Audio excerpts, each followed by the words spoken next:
Tom, off you go. All right. Well, thank you for setting a high bar for the previous two presentations. My presentation is different to the what both Victoria and Rowan did as well, because mine's about my personal journey, and because my circumstance I think is slightly different. The project itself is the introducing a new tracking and reporting system in Bedwas High School based on the new curriculum for Wales and the new regulations and statutory requirements. But really, it's about my personal journey as I've done as I've introduced this project. It wasn't about the project itself, because I've done many similar initiatives in the past and introduced them and gone through the whole process. It was really about how I chose to approach the process. So my background, first of all, except it's not, I did try and do it. There we are. My background to start with is that I've been a member of SLT in Bedwas for 14 years. I've been in 22 years in Bedwas overall, and 33 years teaching in a wide variety of contexts. I'm nearly 57 and getting closer and closer to retirement. Therefore, it might seem a bit odd that I chose to do the leadership program, when the reality is I'm probably not intending to go anywhere or move on or further my career. So really, I wanted to discuss my motives about doing the course and how that affected this introduction of this particular initiative. Um, First of all, when I joined in 1988, that's a hell of a long time ago, it was still in black and white, everything. But I was acutely aware that many senior teachers, whether world weary, tired, or just waiting for retirement, were very cynical about change management, about everything in general. And I felt that many young teachers were influenced by their experienced colleagues and were looking for leadership and role models, and they were disappointed. So I wanted to show that, in fact, you can, an old dog can learn a new trick. And second point is, I've never been on a leadership course before, despite being on something for SLT for 14 years. And I did really want to find out, have I been missing tricks all the way along? I wrote down to myself last night, some men have middle-age crisis by buying a sports car or doing marathons. I decided my middle-age crisis was going to be enroll on a leadership course. And the third point is that, I want to be intellectually curious. A lot of people come back from these courses and have been, really good about what they've introduced into school. So really, it's not about what the project itself. It was about my idea that for the first, not the first time, but I was really going to concentrate on collaboration. I think that was the key point for me. It's not going to be just my idea, push it through, that's it, everyone, move on. It was going to be, let's consult lots of different people, let's have lots of different groups, lots of different views, and see what comes up.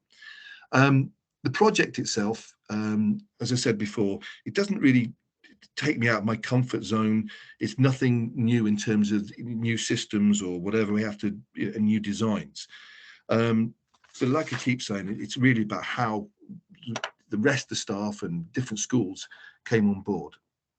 Okay, as I said, um, I, one of the things we're looking for to start with was how do we introduce it? So the first things first, I just looked at the statutory requirements, and I'm sure you're aware of this, that the new reports and snapshot system, the snappily entitled Provision of Information to Parents and Adult Pupils Regulations 22, they gave a summary of what is needed on snapshots and reports. Now, as you can see from that, as you probably know yourself, introducing new reports into school, there's lots of different elements to previous snapshots, especially in our school, or data drops, where you want to call them, which concentrated very much on attainment and again, progress against targets, not much about well-being, not much about sort of how parents and carers can support their child's progression, especially in snapshots, obviously in the final report at the end of the year. But obviously that information will be much better served during the course of the year itself. So what was the different process of introduction? Now, as I said, at this particular point in the past, all I would have done is said, right, what's the solution? What can we do?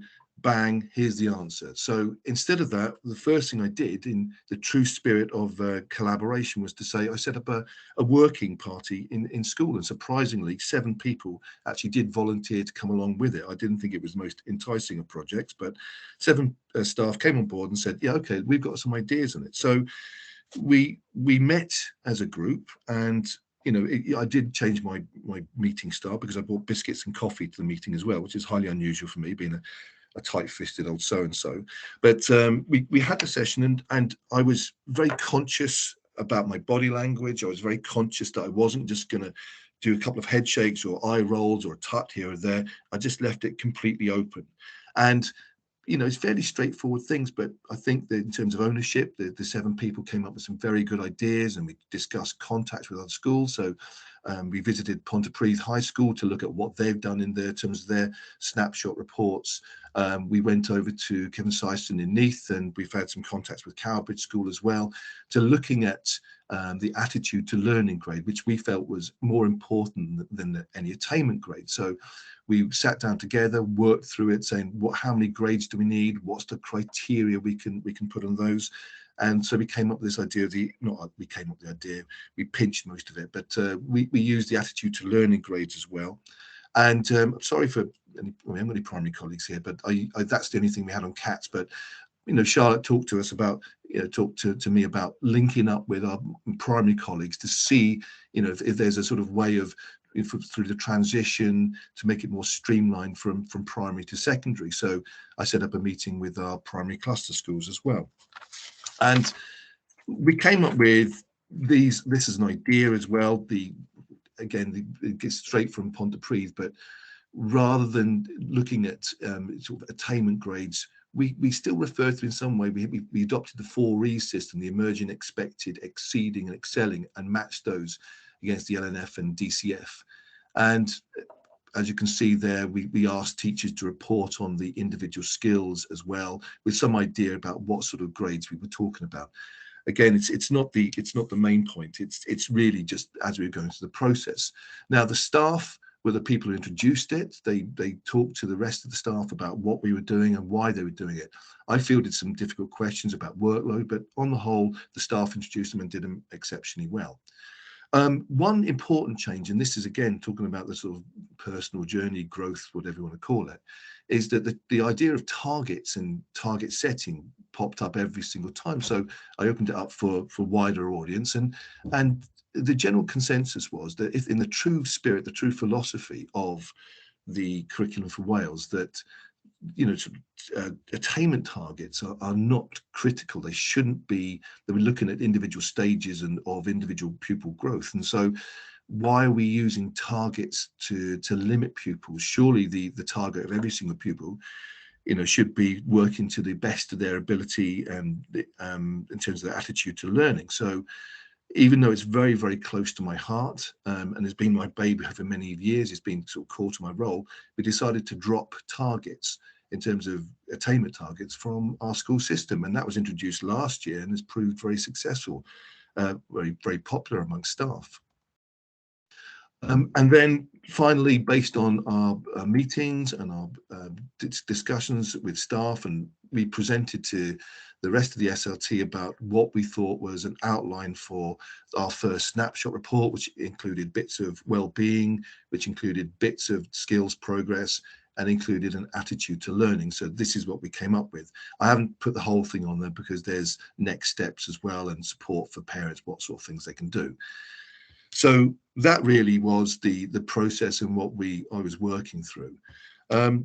In the presentations, you asked for analysis of success and challenges. The challenge for me was my overcoming and my natural leadership style, which sounds a bit despotic, but it's really if I'm in charge of something, I want almost complete control over it. So for me to say, well, no, really, this has come up as a team effort, it was difficult for me. I said about my investment in targets in school and dropping that, it was I wouldn't say it was cathartic, it was quite scary, but it seems to have worked, and it has opened my eyes from that point of view. Impact, well, we haven't actually done our first report yet, so we're going through all the conversations with parents. We've done a little study with parents, then a little survey, what do they think of it? And based on that, some of them said, in actual fact, we need a little bit more explanation about what the skills progress means. So we've changed our report as a result of it. I think as well, impact not necessarily on the school, but on the individual teachers who are involved in it. that they've had a good experience, I believe, in looking at the detail that goes into creating systems. And also, if they want to further their career, they've also had invaluable experience of standing up, presenting, changing, refining, all those different things as well. What did I learn as a leader? It's a little bit cringy, but it's an obvious point. But other people's approaches are different to mine, but they can be as effective. And also, and again, it's probably pretty obvious to everyone else, but collaboration is unimported. The law of unintended consequences is called, isn't it? You know, for all the schools we went to, much as we were focusing on what are they doing for reports, there was loads of other good practice that we picked up that we've used and brought back to school as well. So collaboration has been vitally important. Bit of a joke this one, my next steps as a leader as I'm coming up to retirement, but I thought in collaboration and my new outlook on life, I thought about setting up a commune in San Francisco and inviting everyone along to join my commune. But I don't honestly know, say joking aside, I don't know what my next steps are as a leader. And what did I learn from the course is that there's some really good, fantastic work out there from other schools, and the more collaborative we can be as a school, then the better it's going to be.